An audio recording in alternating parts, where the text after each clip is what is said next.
చేసుకోవచ్చు. ఏదో ఒక ప్రాబ్లం ఉన్నా కానీ ఇక్కడ వరకు వస్తుంది.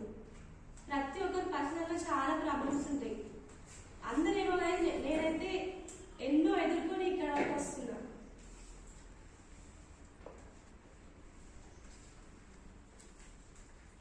మా నాన్న కోరిక ఏంటంటే ఇక్కడ నువ్వు ఒక మంచి స్టేజ్లో ఉండాలి.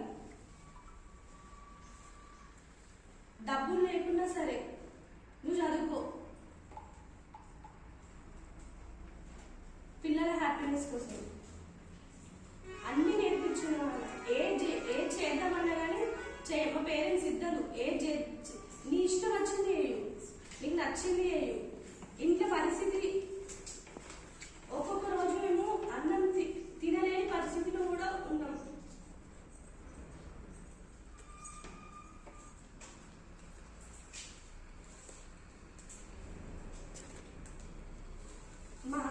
నాకు మా అక్క మా తమ్ముడు ఉన్నారు, ముగ్గురం మేము. మా అక్క టీటీసీ కంప్లీట్ చేసింది, తమ్ముడు ఐటీఐ చేసింది, ఇప్పుడు ఆర్మీకి ట్రై చేస్తుండు. నేను చెప్పాలనుకుంది నాన్న కోసం ఆయన లైఫ్ ఎలా ఉంటుంది. ఒక చిన్న కుటుంబం, అమ్మ నాన్న ముగ్గురు పిల్లలు, 2 ఆడపిల్లలు, ఒక అబ్బాయి, ఒక చిన్న ఇల్లు, ఒకటే ఇల్లుకైన గది. ఆ నాన్నకు ఒక కోరిక, ఈ ముగ్గురు పిల్లలు ఉన్నారు, భవిష్యత్ ఎట్లా ఒక ఇల్లు కట్టుకోవాలని కోరిక ఆ నాన్నకి. ఎలా అయినా సరే ఇల్లు కట్టుకోవాలి, ఇల్లు మాత్రం నిర్మించుకోవాలి, పిల్లలు పెద్ద అయితే ఎలా అని. అంటే ఇప్పుడు అదే ఆలోచన ఉంది నాన్నకి. ఒక చిన్న కిరాణా కొట్టు, ఆ ఇంటికి ఆ కిరాణా కొట్టే ఆధారం. ఇప్పుడు ఇల్లు కట్టాలి, ఎలా అప్పో సొప్పో చేసి ఆ నాన్న ఇల్లు నిర్మిస్తాడు. ప్రతి చుట్టుపక్కల వాళ్ళు అంటుంది, ఇద్దరు బిడ్డలు ఎట్లా ఏం చేస్తారు. ఆ నాన్న మనసు ఎటువంటిదంటే నా బిడ్డలే ఈ ఇంటి దేవతలు మహాలక్ష్మి అని ఆ నాన్న మనసు. అలానే పెంచుతాడు ఆ పిల్లలని. ఎన్ని కష్టాలు వచ్చినా పిల్లల మనస్తత్వాన్ని తెలుసుకొని ముందుకు నడిపిస్తాడు. ఆ ఉన్న ఫ్యామిలీకి, ఆ ఉన్న పరిస్థితికి ప్రతి బర్త్డే సెలబ్రేషన్స్ ఉన్న దాంట్లో పిల్లలకు తృప్తి కలిగించే విధంగా సెలబ్రేట్ చేస్తాడు. ఎలాగోలా ఇల్లు కట్టేసిండు, అప్పు సపోయేసి ఇల్లు కట్టేసిండు.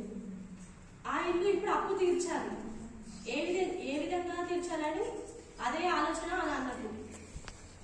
ఆ నాన్న మొత్తం అదే ఆలోచిస్తాడు, ఇప్పుడు అప్పు ఎలా తీర్చాలి. పొలం ఉంది, ఆ పొలం అమ్ముతే పిల్లల భవిష్యత్తు ఏ విధంగా ఉంటుందని ఎలా అయినా సరే అది అమ్మొద్దు. ఆ నాన్న మనసు ఆ విధంగా ఉంది, ఎలా అయినా సరే అది అమ్మొద్దు. లాస్ట్కు ఆ నాన్న మనసు ఏం ఆలోచించిందంటే ఏ విధంగా ఆలోచించినా వస్తలేదు.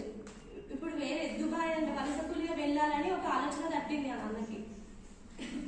పిల్లలను, అమ్మ నాన్నను, భార్యను వదిలేసి వెళ్ళిపోతాడు. అక్కడ కూడా కరెక్ట్ జీతం లేక ఎన్నో ఇబ్బందులు, అప్పుల వల్ల ఇబ్బందులు, అప్పుల ఊపిలో కూలిపోతాడు ఆ నాన్న, వాళ్ళ ఫ్యామిలీ. ఆ నాన్న అసలు ఏ విధంగా వెళ్ళినా కానీ ఆ జీతం సరిపోక ఇన్ని ఇబ్బందులు, అసలు ఏం చెయ్యాలి అని అదే ఆలోచన. ఆ నాన్నకి ఏమనిపించిందంటే daily 2 works, overnight duties, daily 2 duties. అప్పుడు కొన్ని నెలలకు కొంచెం స్థిరంగా ఉన్నాడు ఆ నాన్న. ఇప్పుడు తీర్చగలమనే ఒక బలమైన నమ్మకం వచ్చిన నాన్నకి. అలా గడిచి ఒక 9 సంవత్సరాలు గడిచింది. గడిచిన తర్వాత ఇప్పుడు ఏంది అప్పులో ఇబ్బంది నుంచి పులి స్టాప్ వచ్చే దాని ఆ టైం వచ్చింది. అప్పులు ఇచ్చే స్టేజ్కి వచ్చారు.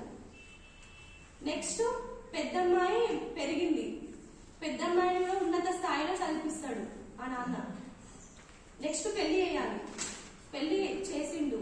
మళ్ళీ అప్పులు ఆ నాన్నకి. ఆ అప్పు మళ్ళీ ఏ విధంగా తీర్చాలి అది కూడా అదే ఆలోచిస్తున్నాడు. ఉన్న పొలంలో సగం పొలం అమ్మేసి అప్పులన్నీ తీర్చేశాడు ఆ నాన్న. తీర్చాక మళ్ళీ నెక్స్ట్ చిన్నమ్మాయి స్థాయిలో చదివిస్తాడు.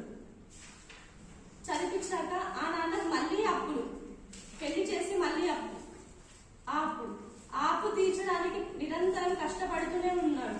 ఇప్పుడు చిన్న కిరాణా కొట్టు, ఆ కిరాణా కొట్టుతో సరిపోక మళ్ళీ అసలు ఏ విధంగా అది అప్పు తీరుస్తుందని అదే ఆలోచన ఆ నాన్నకి.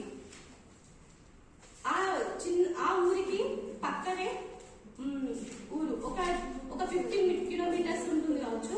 అక్కడ టాబ్లెట్స్ కంపెనీ, అక్కడికి వెళ్తేనే మన జీవితం సెట్ అవుతుందని ఒక ఆలోచన ఆ నాన్నకి.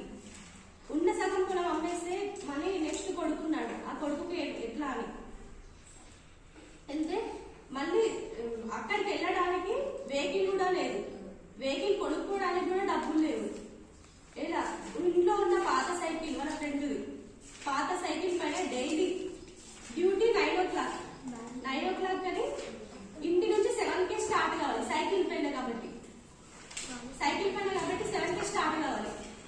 7కి ఆ సైకిల్ పైన డైలీ 12 to 15 కిలోమీటర్స్ డైలీ ఆ సైకిల్ పైన వెళ్తాడు.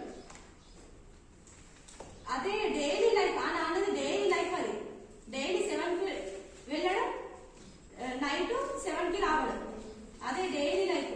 ఈ అప్పులు తీర్చాలి, ఈ ఫ్యామిలీ కష్టాలు తీర్చాలి, అప్పులు తీర్చాలి, అదే నిరంతరం. ఇప్పుడు ఆ నాన్న ఆశ ఏంటంటే చేతికి వచ్చిన కొడుకు ఈ కష్టాల నుంచి గట్టెక్కించలేకపోతే